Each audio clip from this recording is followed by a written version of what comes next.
The alien fleet appeared at the edge of the solar system on a Tuesday morning, and nobody on Earth seemed to care much about it at first because people were busy with their own lives and problems, and the news took several hours to even reach the right people who could do something about it. Commander Vexthor stood on the bridge of his flagship called Eternal Dominion and looked at the blue planet in the distance with satisfaction in his eyes, because this would be his 48th conquest, and he expected it to be as easy as all the others had been. His species had traveled across the galaxy for 300 years, and they had never met serious resistance from anyone, because most civilizations were either too primitive or too peaceful to fight back properly. The Zarthian fleet consisted of 300 warships, and each one carried enough firepower to level a city in minutes, and Vex's Thor had studied the humans for 6 months from hiding spots in the outer solar system, where their primitive sensors could not detect his ships. The reports his scouts brought back made him confident, because the humans were divided into nearly 200 separate nations, and they fought among themselves constantly over resources and beliefs and territory, and their weapons were based on chemical explosions and nuclear fission, which seemed laughably outdated to someone who commanded plasma cannons and antimatter missiles. Vexthor gave orders to his crew to begin the standard invasion protocol, which started with a warning message broadcast in all major human languages demanding immediate surrender within 72 hours or face complete destruction from orbit. His communications officer sent the message, and Vexthor settled into his command chair to wait for the panic and chaos that always followed such announcements. On Earth, in a small observatory in New Mexico, a woman named Helen Carter was drinking her 3rd cup of coffee and staring at computer screens that showed readings from deep space telescopes when she noticed something unusual in the data. The numbers made no sense at first, because there were 300 objects where there should have been empty space, and they were all moving in perfect formation toward Earth at speeds that no natural phenomenon could explain. She called her supervisor, Peter Lang, who came over looking annoyed because he thought she was wasting his time. Again with false readings, but when he saw the data, his face went pale, and he immediately picked up the phone to call people at NASA and the Department of Defense. In Washington, the president was in a meeting about economic policy when his chief of staff interrupted with an urgent message, and suddenly the economic discussion did not seem important anymore. In Beijing and Moscow and London and Paris and Delhi, similar interruptions were happening as space agencies detected the alien fleet and reported it to their governments. The world did not stop turning, though, because most people did not know anything was wrong yet, and they continued going to work and school and living their normal lives while their leaders tried to figure out what to do about 300 alien warships heading their way. General Vincent Blake sat in an emergency meeting at the Pentagon with military leaders from all branches, and everyone was talking at once trying to come up with a plan, but nobody had ever planned for actual aliens before, so they were making it up as they went along. Some wanted to launch nuclear missiles immediately, while others insisted on trying diplomatic contact first, and a few wondered if this was all some kind of elaborate hoax. The Defense Secretary Margaret Stone argued for mobilizing all forces and preparing defensive positions, but nobody really believed conventional weapons would work against technology advanced enough to cross interstellar space. What none of them knew was that in a deep underground facility beneath the Nevada desert, a completely different kind of meeting was taking place with people who had been preparing for exactly this scenario for 20 years. Colonel Gregory Hunt sat at a table with scientists and military specialists who belonged to a program called Sentinel Protocol, and they were not panicking because they had known this day would come eventually. Ever since that alien probe crashed in the Pacific 2 decades ago, the probe had been damaged and barely functional, but it taught them 3 important things, which were that aliens existed, and some of them had very advanced technology, and Earth needed to be ready for contact, whether friendly or hostile. Hunt looked at the faces around the table and saw determination instead of fear, because these people had dedicated their careers to preparing for this moment. They had built weapons in secret and developed defense systems that officially did not exist, and created communication networks between nations that were supposedly enemies. They had done all of this while the rest of humanity went about normal life, because the best defense was one that nobody knew about until it was needed. Hunt picked up a secure phone and made a call using codes that would activate systems hidden all over the planet, and when someone answered, he said simply that it was time to begin Phase 1. The Zarthian ultimatum reached every government on Earth within hours, and the response from humanity looked exactly like what Vexthor expected, which was chaos and confusion. Some nations tried to make contact with the fleet, while others prepared military responses, and a few seemed to ignore the whole thing entirely, as if hoping it would go away. News networks broadcast the alien message, and people reacted with everything from terror to excitement to disbelief. Social media exploded with theories and jokes and arguments about whether this was real or some kind of mass hallucination or government conspiracy. The stock markets crashed and then recovered and then crashed, again as investors tried to figure out what alien invasion meant for their portfolios. Vexthor watched all of this with amusement from his ship because it confirmed everything his intelligence had told him about humans. They were disorganized and fractured, and incapable of unified action even when facing extinction.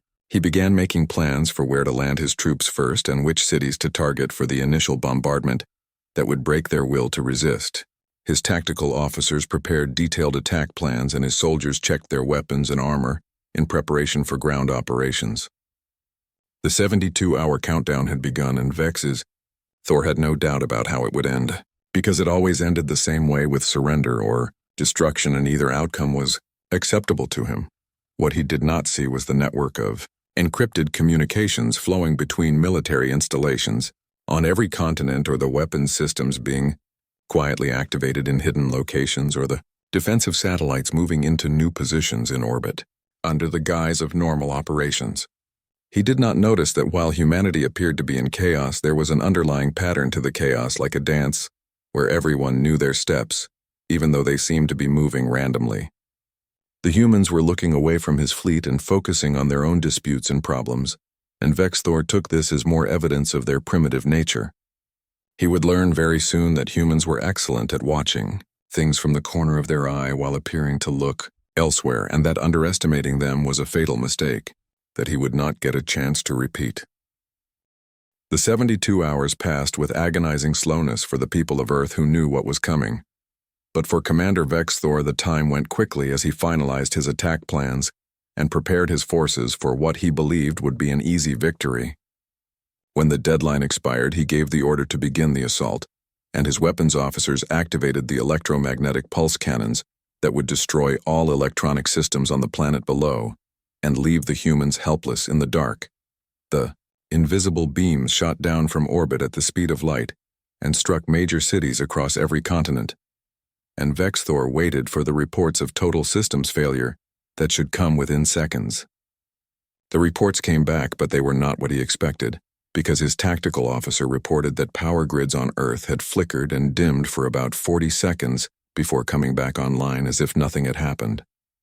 Vexthor demanded an explanation, and his crew checked their instruments 3 times, but the readings were clear, and the EMP weapons had fired at full power and should have knocked out everything electrical on the planet for months, if not permanently. His science officer suggested that perhaps the humans had somehow shielded their infrastructure, but that seemed impossible because the intelligence reports showed no evidence of such advanced defensive technology. In New York City, the lights had dimmed briefly, and people looked up in confusion before everything returned to normal, and most of them shrugged and went back to what they were doing because brief power fluctuations were not unusual in a big city. What they did not know was that beneath the streets and in hidden facilities scattered around the region, there were devices that had activated automatically when they detected the incoming EMP wave, and these devices created counterfields that absorbed and dispersed the electromagnetic energy before it could damage anything important. Dr. Lisa Morgan watched the readings from the underground command center in Nevada and allowed herself a small smile because the atmospheric density modifiers had worked exactly as designed. Vexthor felt the first stirrings of doubt in his mind, but he pushed them aside and ordered the next phase of attack, which involved dropping tungsten rods from orbit that would strike with the force of nuclear weapons, but without the radiation. His weapons crew selected targets that included military bases and government buildings and command centers, and they released the kinetic projectiles that began falling toward Earth, pulled by gravity, and accelerated to incredible speeds. At Edwards Air Force Base in California, the radar operators saw the incoming rods and tracked their trajectory, and someone made a call to evacuate, But another voice countermanded the order and told everyone to stay at their posts and trust the system. The tungsten rods fell through the atmosphere and should have hit the ground moving at several kilometers per second.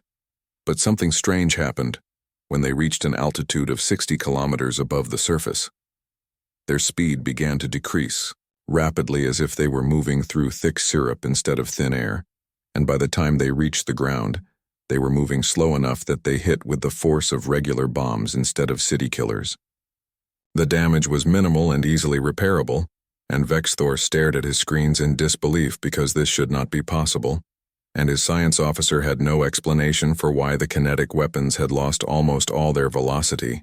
What had happened was that the density modifiers had activated again and created zones of super-dense atmosphere that acted like invisible cushions, catching the falling rods and slowing them down through friction and air resistance that was thousands of times stronger than normal.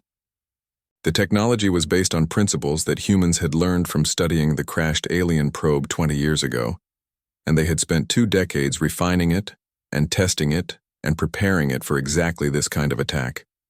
Colonel Hunt watched the results and nodded with satisfaction because Phase 1 was proceeding perfectly, and the aliens were doing exactly what the simulations predicted they would do. Commander Vexthor was no longer confident, and he called a meeting with his senior officers to review all their intelligence on human capabilities, because clearly something was very wrong with their data. His science officer went through every report and analysis they had compiled during 6 months of observation, and could find no evidence of the defensive technology that Earth was now displaying.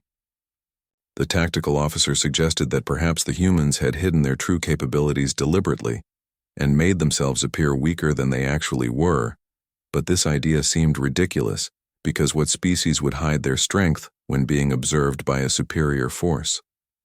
The answer that none of the Zarthians considered was that humans would do exactly that because humans had learned through thousands of years of warfare and competition that appearing weak while being strong was often the best strategy.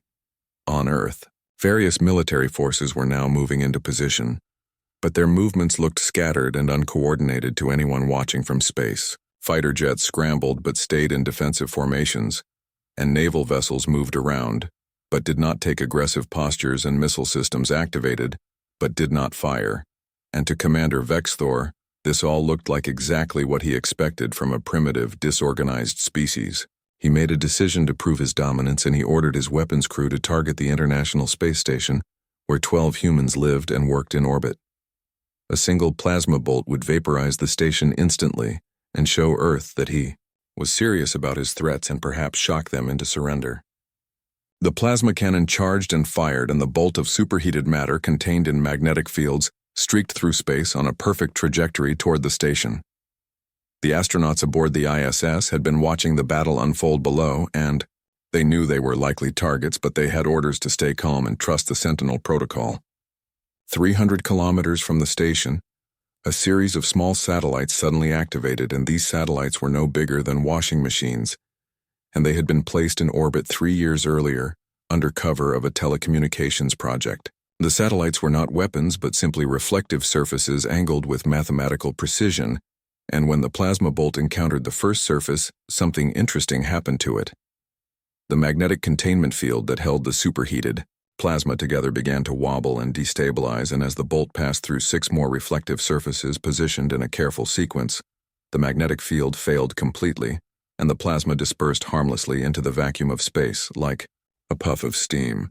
Astronaut Jake Murphy watched from the observation window and whispered a quiet thank you to the people who had put those satellites there and prepared for this exact scenario. Back on the Eternal Dominion, Commander Vexthor slammed his appendage against the control panel in frustration because nothing was working the way it should, and his superior technology was being countered by methods he did not understand. His weapons were useless, and his intelligence was wrong, and his confidence was shattered. And for the first time in his long military career, he felt something close to fear. He made another decision born from desperation and anger, and he ordered the entire fleet to descend into lower orbit and deploy all ground forces simultaneously, because once his soldiers were on the surface, their superior numbers and training would overwhelm any resistance. 200 landing craft separated from the fleet, and each one carried 500 soldiers in powered armor with energy weapons and force fields, and all the advantages that advanced technology could provide.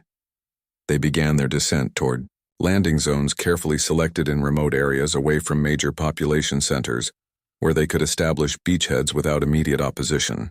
This was exactly what Colonel Hunt had been waiting for, and he watched the landing craft enter the atmosphere and begin their final approach to the surface.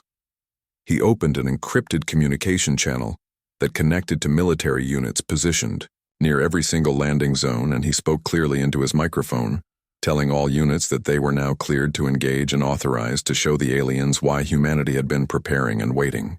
Around the planet, in deserts and forests and tundra and mountains, soldiers who had trained for years in secret checked their weapons and prepared to demonstrate that Earth was not defenseless and humans were not primitive, and underestimating them had been Commander Vexthor's biggest mistake. The landing craft touched down in the Australian outback, and the hatches opened with hissing sounds, and Zarthian soldiers poured out onto the red dirt in their gleaming combat armor, expecting to face primitive resistance, or perhaps no resistance at all.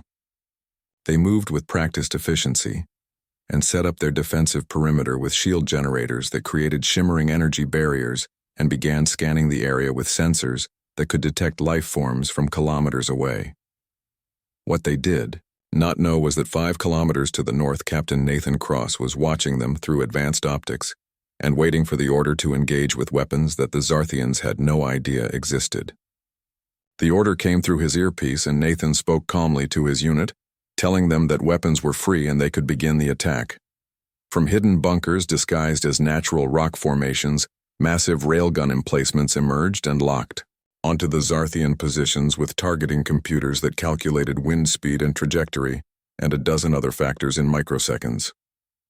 The railguns fired, and the projectiles were simple chunks of metal, but they were accelerated to hypersonic speeds by electromagnetic force, and when they hit the Zarthian energy shield, something unexpected happened from the alien perspective. The shields were designed to stop plasma bolts and laser beams and other energy weapons by dispersing and absorbing the energy, but they were not designed to stop solid objects moving at Mach 15, and the projectiles punched through the shields like they were not even there. Zarthian soldiers fell before they understood what was happening, and their commander tried to organize a response, but the second volley was already incoming, and then the third, and within 90 seconds, half the landing force was destroyed, or disabled, and the survivors were scrambling for cover behind their damaged ships. In the Sahara Desert, another landing zone was under attack, but from a different kind of weapon, as Lieutenant Carla Bennett commanded a squadron of combat drones that were not the small surveillance drones that the public knew about, but deadly, machines equipped with directed energy weapons and stealth coating that made them nearly invisible to sensors. The Zarthian air support tried to intercept them, but the alien pilots could not get target locks on enemies they could barely detect, and by the time they realized the drones were there, it was too late, and their aircraft were falling from the sky in flames. The same scene played out at every landing zone across the planet, as Zarthian forces found themselves facing technology and tactics they had not prepared for and could not counter effectively. In the Amazon rainforest, soldiers emerged from the jungle with weapons that fired bolts of coherent light that cut through Zarthian armor like paper. And in the Canadian tundra, automated defense systems rose from beneath the snow and ice to engage the invaders with overwhelming firepower. Commander Vexthor received frantic reports from all his ground commanders, and every report was the same, which was that they were taking heavy casualties, and the humans were using advanced technology that should not exist. His science officer finally delivered an analysis that made Vexthor feel cold inside, because the officer explained that they had made a critical error in their intelligence gathering. They had observed human public military capabilities and seen primitive weapons based on chemical reactions and nuclear fission, but they had completely failed to detect the classified programs and hidden technology that humanity had been developing in secret. The humans had deliberately shown the Watchers only what they wanted to be seen, and had hidden their true capabilities until the moment of attack. Vexthor made a decision born from pride and anger, and the desperate need to salvage something from this disaster, and he ordered the entire Armada to descend into low orbit and deploy every remaining soldier, and bring every weapon to bear. because he still had numerical superiority and enough firepower to crack a planet. The 300 ships began their descent, and their crews prepared for the largest military operation in Zarthian history, and Vexthor believed that sheer overwhelming force would still carry the day even against surprisingly advanced defenders. This was his second critical mistake because as the fleet descended into lower orbit, they entered the range of weapon systems that had been waiting patiently for exactly this moment. From the ground particle beam weapons that had been publicly described as experimental asteroid deflection systems, suddenly retargeted toward the descending fleet. From the oceans, platforms rose to the surface carrying chemical laser arrays that had been disguised as oceanic research equipment. From hidden orbital positions that the Zarthians had never detected, came kinetic kill vehicles, which were just chunks of metal accelerated to incredible speeds by mass drivers, but they were cheap and simple, and devastatingly effective. The battle lasted 17 minutes, and when it was over 80, Zarthian ships were destroyed or so badly damaged they could not fight, and the rest were retreating back to higher orbit with their shields failing and their hulls breached and their crews in shock. Commander Vexthor stared at his tactical display and could not believe what he was seeing. Because in less than 6 hours he had lost a quarter of his fleet to a species he had thought was primitive and helpless. His ground forces were surrounded and being systematically destroyed, and his technological advantages had proven meaningless against an enemy that understood his tactics better than he understood theirs. On Earth in the Pentagon, General Vincent Blake watched the same battle unfold on screen surrounded by military leaders from 40 nations who were all sharing information in real time and coordinating their responses with precision that came from years of practice in secret simulations.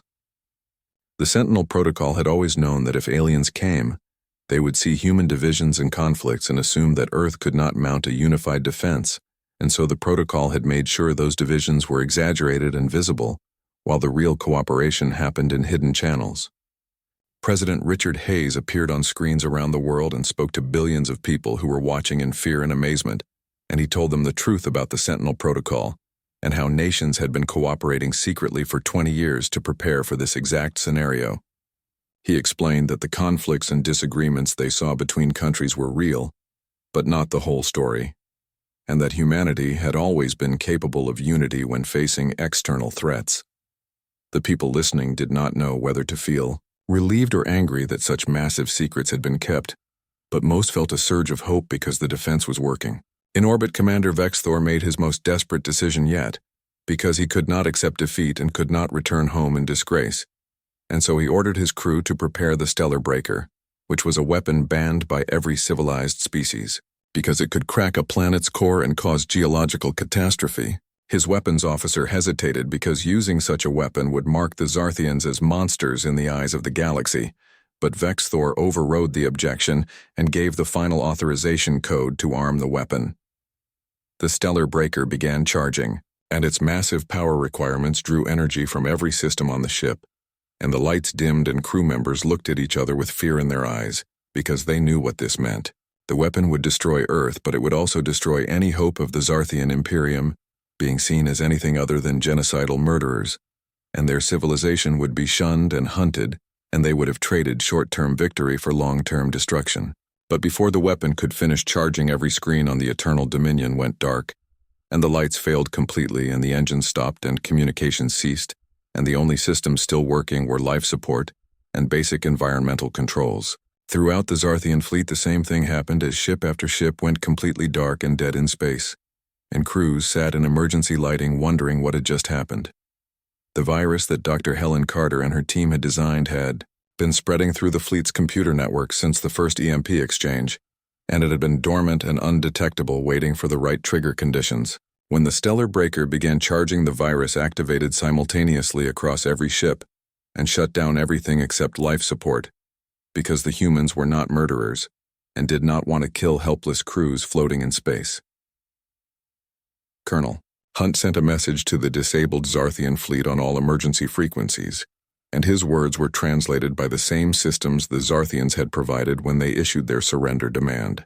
He told Commander Vexthor that the battle was over, and that humanity had won not through superior firepower, but through superior preparation, and that the Zarthians had made the mistake of assuming that looking away meant not watching, when in fact humans were very good at peripheral vision. The Zarthian fleet hung motionless in orbit like dead metal shells, and inside those shells crews sat in dim emergency lighting, trying to understand how completely they had been defeated. Commander Vexthor remained in his command chair on the Eternal Dominion because standing up and walking away felt like admitting the totality of his failure, and he was not ready to face that truth yet. A communication request came through on the emergency band, which was the only system still functioning, besides life support, and Vexthor accepted it because he had no choice and no pride left to preserve. The human face that appeared on his screen belonged to Colonel Gregory Hunt, and the man spoke slowly using the translation systems that the Zarthians themselves had provided when they issued their surrender demands. Hunt introduced himself as the director of the Sentinel Protocol and explained that the Zarthian fleet was disabled but intact, and the soldiers on the ground had been contained but not executed, and now Commander Vexthor had a choice to make about what happened next. Vexthor expected to hear demands for unconditional surrender, followed by execution or imprisonment, but instead Hunt said something that confused him completely. Hunt told him that humanity did not want to destroy the Zarthian fleet or kill its crews because that was not how humans operated when they had won a conflict. He explained that Vexthor needed to understand something important about humanity, which was that they had been studied and observed for months, but the Zarthians had only seen the surface level and missed everything that mattered. Hunt shared files with the Zarthian computer systems, and these files contained the true history of human technological development and the timeline of the Sentinel Protocol and the extent of global cooperation that had made the defense possible. Vexthor reviewed the information with growing horror because the humans had not just prepared defenses, but had prepared specifically for an attack exactly like his.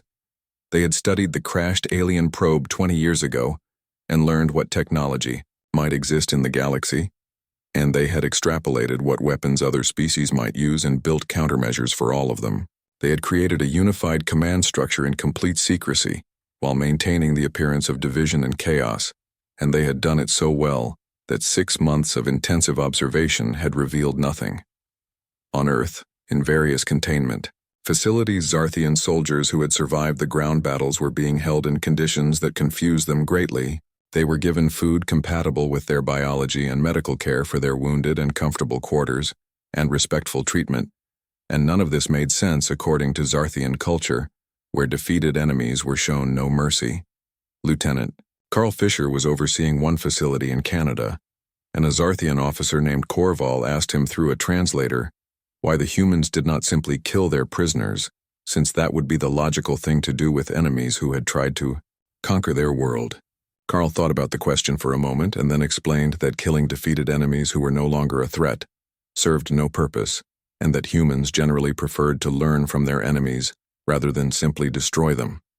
He said that war was something humans did when necessary, but it was not something they enjoyed, and once a war was won they tried to move forward rather than continue fighting. Corval found this concept strange and alien, and wondered if it was a weakness that could be exploited, but something in the human's eyes told him it was actually a different kind of strength. Back in orbit, Colonel Hunt continued his conversation with Commander Vexthor and explained that partial power would be restored to the Zarthian ships so they could leave the solar system. But first there were things that needed to be said and understood. Hunt asked Vexthor why the Zarthians had hidden their technological capabilities, and Vexthor was confused by the question because the Zarthians had not hidden anything.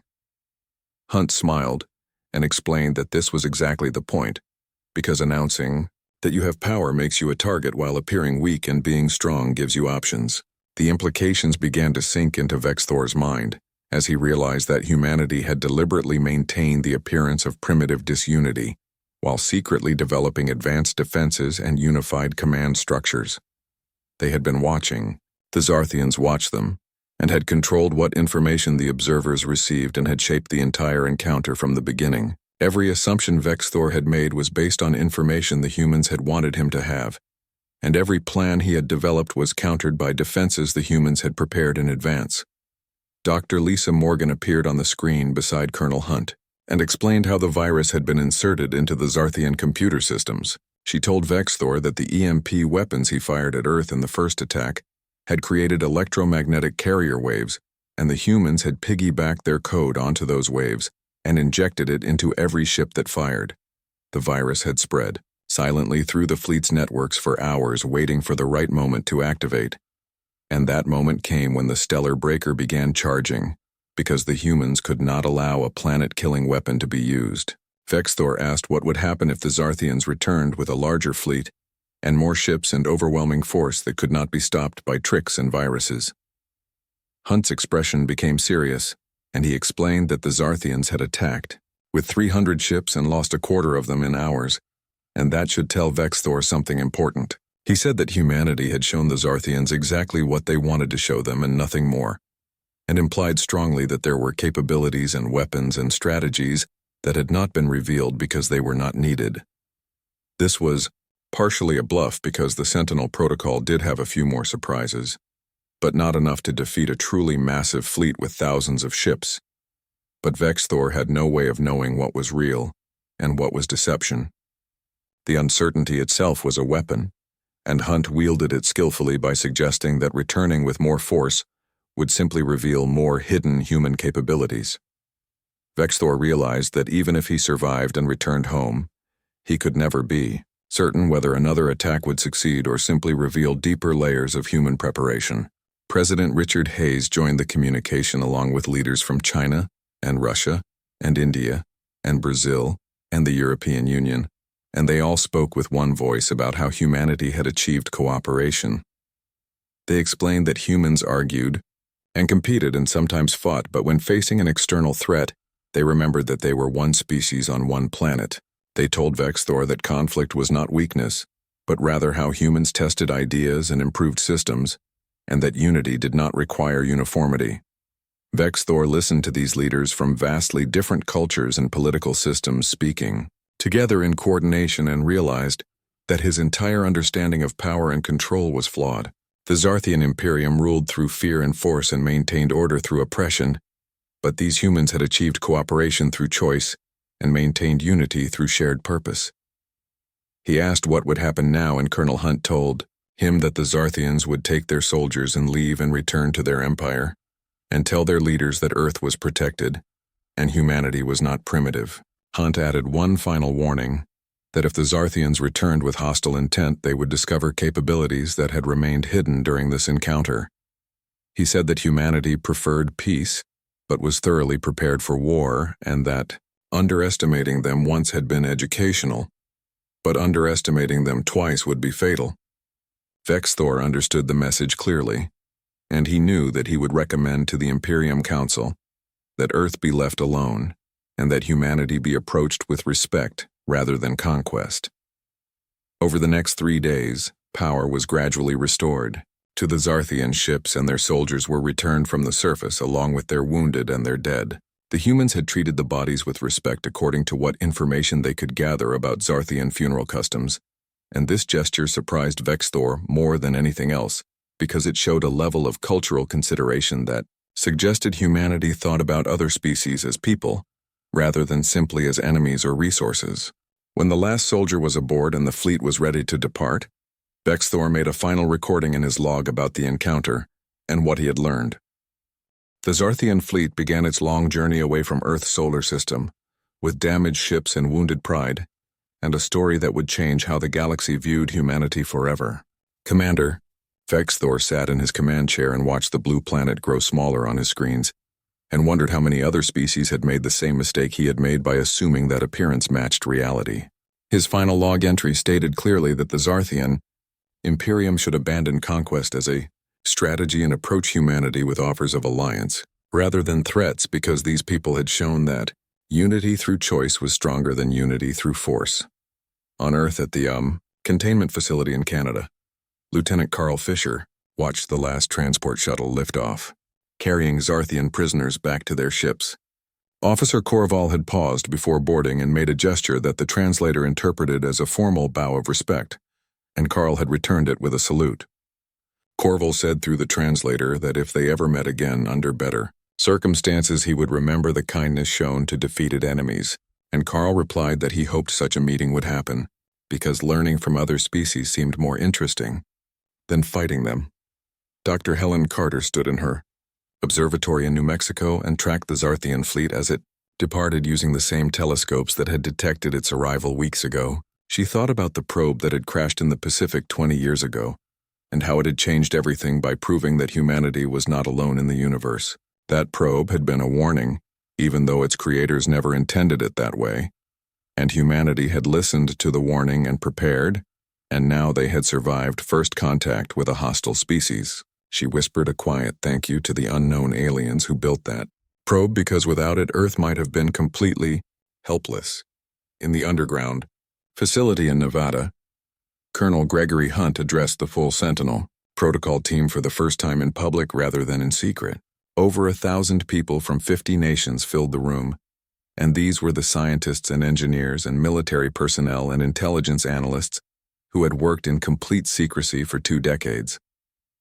Hunt told them that they had proven the protocol worked, but their job was not finished, because now that humanity had revealed some of its capabilities, other species would be watching, and some would be curious, and some would be respectful, and some would see Earth as a threat that needed to be eliminated. Dr. Lisa Morgan stood beside Hunt and added that humanity needed to decide what came next, because they could continue hiding their technology, or they could step onto the galactic stage openly.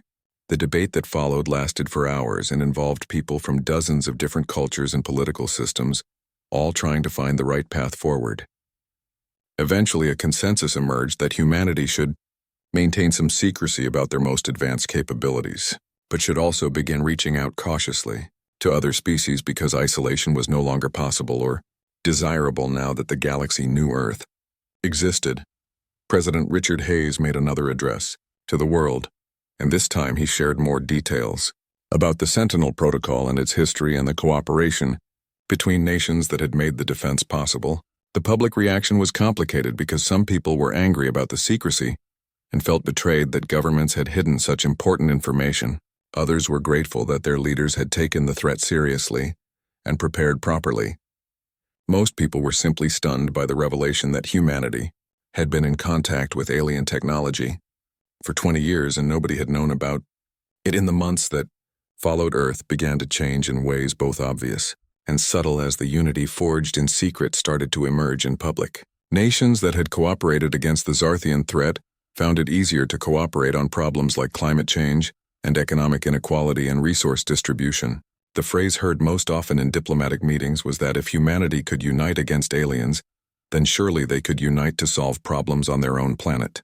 Regional tensions and conflicts did not disappear completely because humans were still humans, but they were approached with a new perspective that came from seeing Earth as one world rather than hundreds of separate nations. The Sentinel Protocol was reorganized and renamed the Solar Defense Network and became an openly acknowledged system for protecting humanity from external threats. New defense platforms were constructed in orbit, and these were public rather than secret because the time for hiding was over.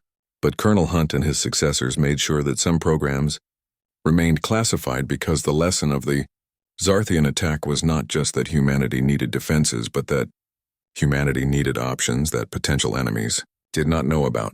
6 months after the battle, Earth received a new message from space, and this one was very different from the Zarthian ultimatum. The message came from the Kalian Collective, which was the species that had built the probe that crashed 20 years ago. They had been monitoring humanity's development from a distance and hoping that Earth would be ready when the inevitable happened. They had witnessed the battle against the Zarthians and were impressed by how humanity had handled first contact. The message was simple and direct, stating that humanity had proven themselves worthy of joining the greater galactic community, and when Earth was ready, the Kalians would be honored to exchange ambassadors. Colonel Hunt read the message in his office and allowed himself a rare smile, because the Sentinel Protocol had succeeded beyond his original hopes. Humanity had not just survived first contact, but had controlled it and learned from it and emerged stronger. He thought about Commander Vexthor's question about why humans hid their capabilities, and realized the answer was complicated but important. Humans hid their strength not from weakness but from strategic wisdom, because announcing preparation invited different kinds of threats while appearing unprepared gave them advantages in any eventual conflict. The story of the Zarthian invasion spread across the galaxy in the years that followed, and different species told different versions of what happened. Some versions emphasized human technological cleverness, while others focused on their strategic deception, and still others highlighted their unprecedented unity. But the version that spread furthest was the one Commander Vexthor himself told when he returned to the Zarthian Imperium and addressed their council.